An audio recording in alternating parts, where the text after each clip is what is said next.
something that was pitched and is a huge, huge success. Bridgerton. It's the period drama that becomes one of the world's biggest online hits with more than 82 million streams in its first month. I think it's the biggest thing on Netflix now. Yeah, absolutely massive. We know it's coming back for a second series to be filmed later this year. We're joined by one of the stars, Adjoa Andoh, in just a moment. But first, let's see her in action as the inimitable Lady Danbury, the sharp-tongued, no-nonsense aunt of the leading man.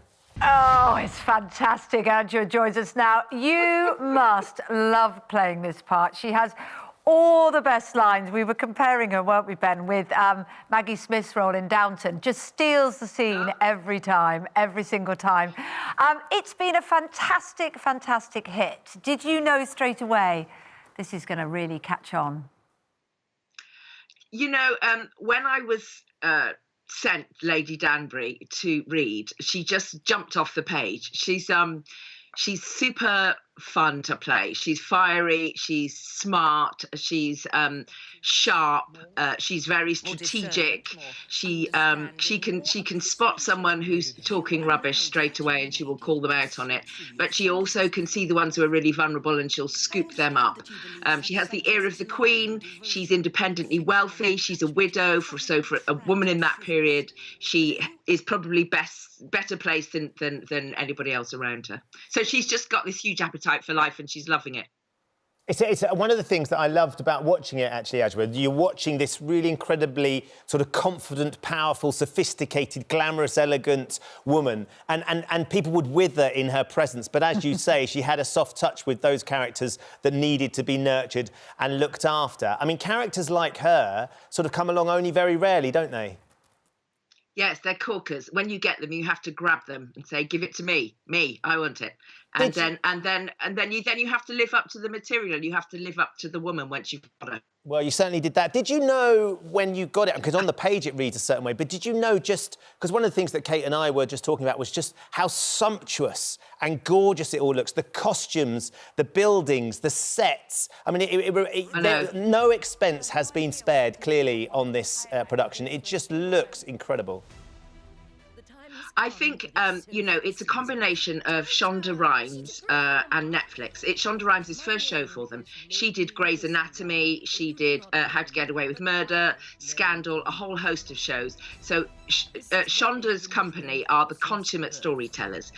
Then you've got the Netflix expansive budget at your disposal. You've got these super popular series of novels by Julia Quinn, and then you've got Chris Van Dusen, who's been with Shonda Rhimes since Grey's Anatomy, who's the showrunner, so he's in charge of everything.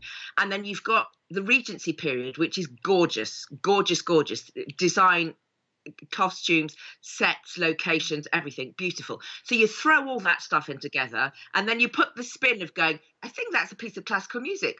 Or is it Ariana Grande? Yeah. You know, that sort of thing. And it just messes with you in a delicious way. And then, of course, you've got the timing of when the show went out. You know, when we're having such a bleak and difficult time in so many differently difficult ways, here was something that just said, turn your COVID radar off for 5 minutes and just get lost in this other world. It's wonderful escapism. Now, look, I mean, I was lured into it by my teenage daughter, who said, "Mum, you're going to love this. It's a costume drama," obviously knowing how to press my buttons.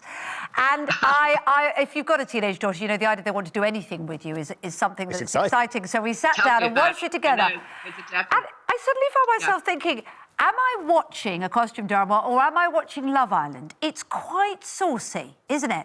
And I almost thought, should I be encouraging her to watch this?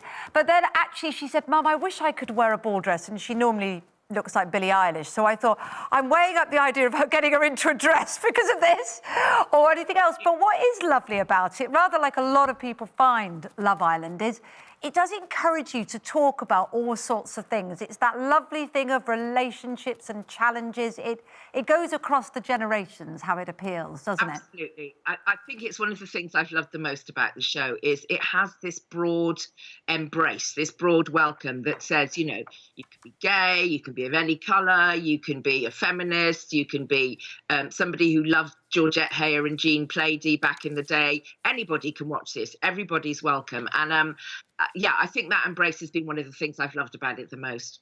I think, well, and equally, I was reading, Adjoa, about the nature, because I think it's been praised, and rightly so, for having a very diverse cast. But reading an interview that you did, actually, what you're saying is all we've done here is put the history back into history. And the Regency period was a very diverse period with regards to all the different cultures and all the different people from all around the world that happened to be there. Absolutely. I mean, Queen Charlotte, many historians now agree, she was descended from Alfonso III of Portugal and his African mistress, concubine, lover, whatever. It was quite common in the Portuguese courts. There's a lot of that's just, yes. You're trying to think of the hour of the day, aren't you, and how to describe it? Yes, I mean, North Africa and Portugal, there was a lot of back and forth between the courts, let's say that. So Queen Charlotte was descended with African ancestry in her heritage. When she came to this country, there were complaints about her wide, ugly nose and her thick lips and her mulatto appearance. So it's noted at the time. So there's that. There were 20,000 free black people in London alone at that time. A fifth of the British Navy was of African heritage. If you go to Nelson's column, Nelson, the dying Nelson, is being cradled by a black sailor. So, you know, it's a nation of commerce and trade. There's always been back and forth across the world, and London was the centre of that. And so the show sort of reflects that and then runs with it, as it does with the psychedelic orange frocks and everything else. So there is reality, there's hyper reality, but I would say that the show is probably more historically accurate than many a costume drama you're probably used to seeing. One of the reasons I think Darcy probably enjoyed it as well is the young cast, the particularly handsome.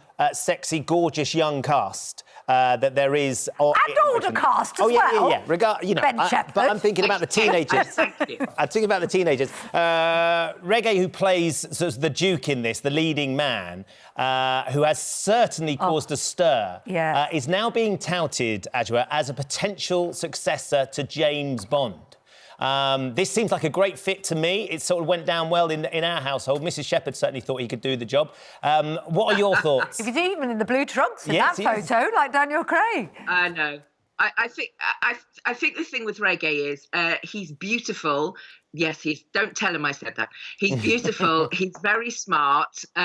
He's a fantastically funny, sharp actor. So he could take on any role you give him, really. Which, annoyingly, he could. So, yes, he'd be a marvellous James Bond if they ever decided to go that way. No doubt at all. He looks the part, doesn't he? Look at him really dressed does. Up in his... He wears the DJ well, doesn't he? He does do it very well. We're all shaken and stirred. And just quickly, because they're telling us we're out of time, can you tell us anything about Series 2? Can you give us any insights? What Lady Danbury Can you give it all away? I can't give anything away. It's more than my life is worth to do that. All I can tell you is we are definitely coming back. We're getting all geared up at the moment into recording mode once again. There are going to be great new love stories going on because there are a lot of Bridgerton children to get married off. So there's more of that. Hopefully you'll see more of Lady Danbury being acerbic and plotting and encouraging those young girls, the Penelope and the Eloises, and hanging out with the Queen a bit more and all of that. So there's lots to come. And presumably actually filmed in the pandemic, so I wonder how that's going to affect the racy scenes. You know, everybody is finding ways around this stuff, whether it's bubbling or constant testing, whatever. There's the people, look. Yeah. All right. Lots of fun. Yeah. We couldn't have Bridgerton socially distant, I don't think. No, it wouldn't work. I don't think we could. I think we'll be finding all the workarounds that people are doing at the moment. There's a lot of filming happening. As you say, a lot of bubbling. Lovely to see you this morning. Thank you for coming on, and we very much look forward to Bridgerton 2 whenever that does emerge on Netflix.